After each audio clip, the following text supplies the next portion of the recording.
Last week in the UK, 3 young white girls were stabbed to death, and the murderer was of African descent. This sparked massive anti-immigrant protests across the country. The media characterized anyone who protested 3 innocent children being murdered as far right. And the UK government is now enforcing their online censorship laws to arrest anyone who shares sympathy with this protest online. This is a warning to Canadians. The Liberal government wants to pass the exact same absurd laws on the Canadian internet with Bill C-63. Here's a clip from our upcoming documentary from SaveFreeSpeech.ca. The Canadian Anti-Hate Network claims to fight back against racism, but upon further investigation, one could argue that they are far more racist than many of those that they target. You see, anti-hate aligns with the controversial critical race theory ideology. CRT instruction is now illegal in over 35 states. According to CRT, racism is primarily discovered anytime there is a difference in outcomes. And lumps together all minority groups, or non-white people, with terms like BIPOC, Black, Indigenous, and people of color, and pits them against white people. Critical race theory promotes the belief that white people and the institutions they built, or supposedly didn't build, are inherently racist and oppressive.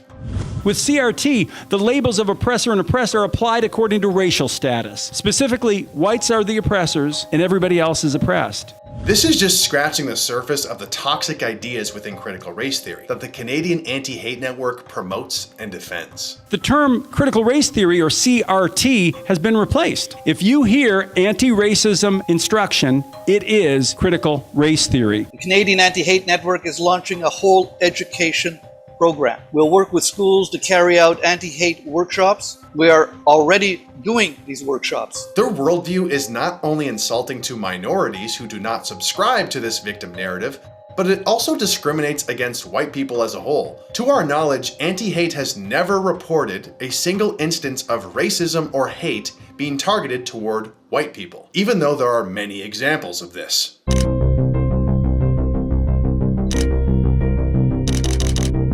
However, this is not surprising because contributors to anti-hate seem to believe that being racist against white people is not even possible. I've never and will never face racism, discrimination. I'm a middle class, middle-aged white guy.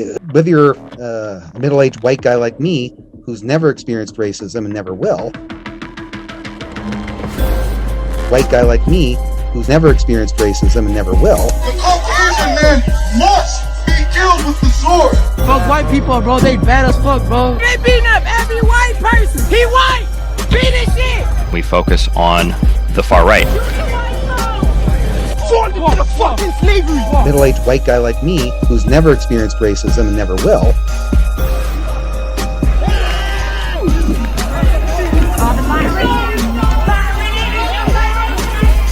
This is probably why they promote controversial figures such as Toronto BLM co-founder Yusra Kogali. Kogali is a self-proclaimed anti-racist who has posted on social media about white people being, quote, inherently subhuman, as well as asking Allah to, quote, help her not kill white people. After this controversy, instead of apologizing for her comments, Kogali claimed critics were vilifying her for telling the truth about racism. Ever since Kogali has said these hateful things about killing white people, Anti-Hate still chooses to promote Kogali, where she states that anti-racist funding should be allocated to groups whom she personally sees fit. How can Anti-Hate claim to be against hate when they promote people who say things like this, and even ignore violence and vandalism motivated by anti-white hatred? The emerging pattern is clear.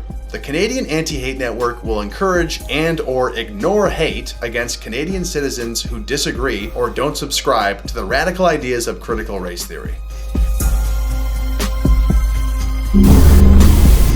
Imagine being put on house arrest for opposing the conclusions of critical race theory. This would be our reality in Canada if Bill C-63 passes.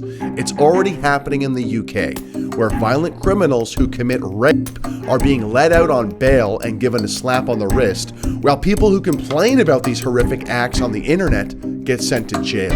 We can stop this from happening. Go to savefreespeech.ca to learn more about Bill C-63, the Online Harms Act, and how you can help us stop it.